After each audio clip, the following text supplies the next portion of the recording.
Hello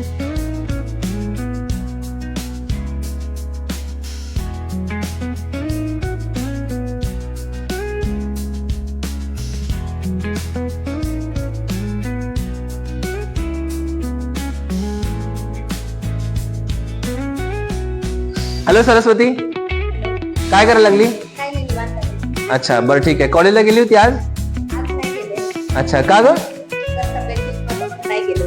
बरं बरं ठीक आहे, चालतंय, काय हरकत नाही, जाऊ दे. उद्या येणार आहे? उद्या येणार आहे ती. अच्छा अच्छा, बरं ठीक आहे.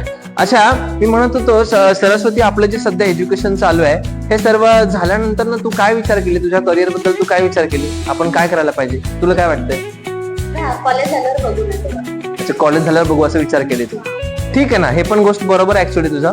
पण तुला इंटरेस्ट कशामध्ये आहे? मला असं बिझनेस मध्ये इंटरेस्ट आहे. वाव, किती मस्त यार, तुला बिझनेस मध्ये इंटरेस्ट आहे. पण ते बिझनेस कसं करायचं ग? कुठला बिझनेस तुला करायचा इंटरेस्ट आहे? कसं बिझनेस मध्ये पण मला कपड्याचं किंवा beauty केअरचा business.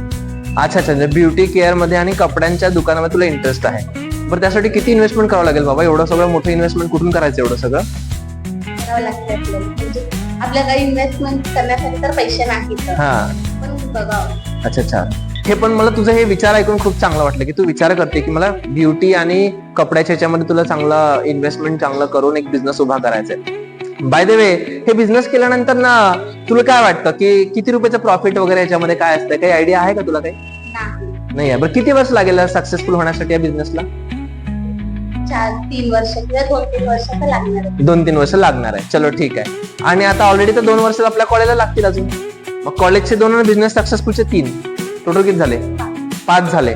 By the way, हे सगळं केल्यावर तुला अपेक्षा काय आहे की त्या बिझनेस मधनं किती रुपये इन्कम तुला व्हायला पाहिजे? एक महिन्याचं किती प्रॉफिट व्हायला पाहिजे?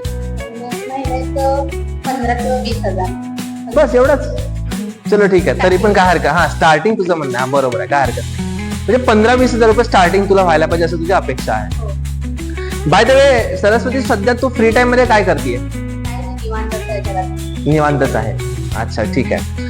मला एक गोष्ट तुला बोलायचं होतं, ते म्हणजे असं होतं की तू जे सध्या कॉलेज करत आहे त्या कॉलेजला डिस्टर्ब न करता असं एक बिझनेस करण्याची अपॉर्च्युनिटी भेटली ज्याच्यामध्ये इन्व्हेस्टमेंट पण करावं लागणार नाही, 5 वर्ष थांबावं पण नाही लागणार, आणि महिन्याचे 15-20 हजार तुझे सांगत आहे ना, काहीच मोठी गोष्ट नाही. 30 ते 40 हजार रुपये पण तू इन्कम करू शकते. असं एक जबरदस्त अपॉर्च्युनिटी जर तुला भेटली तर तू येऊन बघणार का? नक्की? शुअर? अच्छा, चला ठीक आहे. हे तुझं ऐकून मला अजून खूप छान वाटलं की तू सिरियस आहे त्या गोष्टीला घेऊन म्हणूनसाठी. बट तरी पण काही प्रॉब्लेम आहे सरस्वती. तिथं जाताना आपल्याला काही डॉक्युमेंट्स लागतील, जसे की तुझं 10वीचं मार्क्स कार्ड, 12वीचं marks card, Aadhaar card xerox, passport size photo, हे सर्व डॉक्युमेंट्स तुला घेऊन तिथे यावं लागेल. हा, ऍक्च्युली तू राहते कुठं?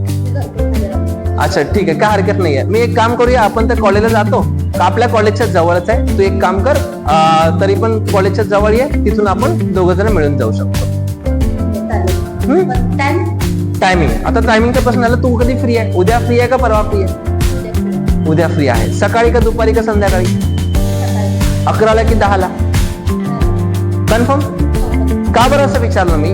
बाय चान्स सपोज अपॉइंटमेंट आपली भेटली 11ची आणि तू चुकून त्यावेळेला नाही येऊ शकली तर पुन्हा 3 ते 6 महिने नंबर लागत नाही. हे प्रॉब्लेम आहे, म्हणून तुला विचारलं. कन्फर्म सकाळी 11ला फ्री आहे? चलो ठीक आहे, काय हरकत नाही. अजून एक छोटासा प्रॉब्लेम आहे सरस्वती, तिथे सीट्स खूप लिमिटेड आहे. 2च जागा उरलेल्या शिल्लक आहे पूर्ण. मला असं वाटलं, माझी ऑलरेडी एक फ्रेंड आहे जी मला मागं लागली आहे की मला तू तिथे घेऊन चल म्हणून. पण तुला घेऊन जाऊ का तिला घेऊन जाऊ, मला हे कन्फ्युजन आहे. मग तू खरंच सिरियस असेल तर तुला मी घेऊन जातो. तुझं काय मत आहे? तुला घेऊन जाऊ का तिला घेऊन जाऊ? नक्की? ठीक आहे, काय हरकत नाहीये. तर तू डॉक्युमेंट्स घेऊन ये व्यवस्थित पूर्ण, आपण उद्या सकाळी भेटूया. ओके, चलो, बेस्ट ऑफ लक.